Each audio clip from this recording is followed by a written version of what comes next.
আসসালামু আলাইকুম দর্শক, আশা করি আপনারা ভালো আছেন।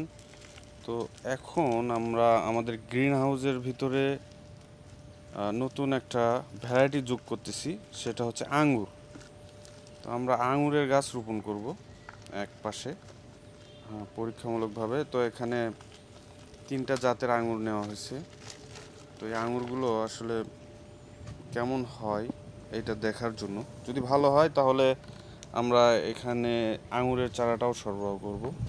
এবং এই আঙুরটা খুবই মিষ্টি জাতীয়, এবং অনেক সময় দেখা যায় যে মাটির কারণে কিন্তু আঙুরের মিষ্টি এবং টক এগুলো ডিপেন্ড করে। তো আমরা চেষ্টা করতেছি এখানে পরীক্ষামূলকভাবে এটা রোপণ করার জন্য। যদি রেজাল্ট ভালো পাই তাহলে আপনাদেরকে এটা সরবরাহ করতে পারবো।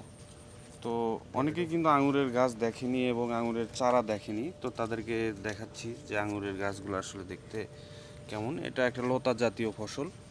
তো এই লতা জাতীয় ফসল এটা আমরা এখানে রোপণ করে দিচ্ছি। এরপরে আমরা এটা মাচা দিয়ে দিব। মাচা দেওয়ার পরে এগুলো কিন্তু উপরে আঙুরগুলো ঝুলে ঝুলে ধরবে। তো এখানে আমরা একটা রোপণ করে দিচ্ছি। তো এইভাবে কিন্তু নির্দিষ্ট দূরত্বে আমরা আঙুরগুলো রোপণ করে দিচ্ছি। আর এই পাশে যে ফসলগুলো দেখতে পাচ্ছেন এগুলো হচ্ছে আপনার ধনিয়া। হ্যাঁ, এই ধনিয়া করা হয়েছে এখানে। তো ধনিয়াতেও খুব ভালো একটা প্রফিট পাওয়া যাচ্ছে। তো আমরা এখানে কিছু ভার্মি কম্পোস্টের সাথে ট্রাইকোডার্মা মিক্স করে দিয়েছি, যাতে শিকড়ের কোনো ধরনের সমস্যা না হয়। তো এখানে ভার্মি কম্পোস্ট এবং ট্রাইকোডার্মা যুক্ত যে উপকরণ সেটা আমরা এখানে দিয়ে দিলাম।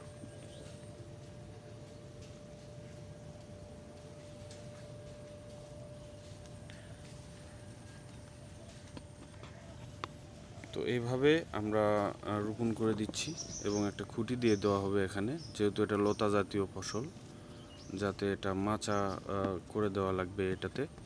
তো মাচা দেওয়ার পরে সেখানে কিন্তু গাছটা উঠে যাবে। তো সবাই ভালো থাকবেন, সুস্থ থাকবেন। আসসালামু আলাইকুম।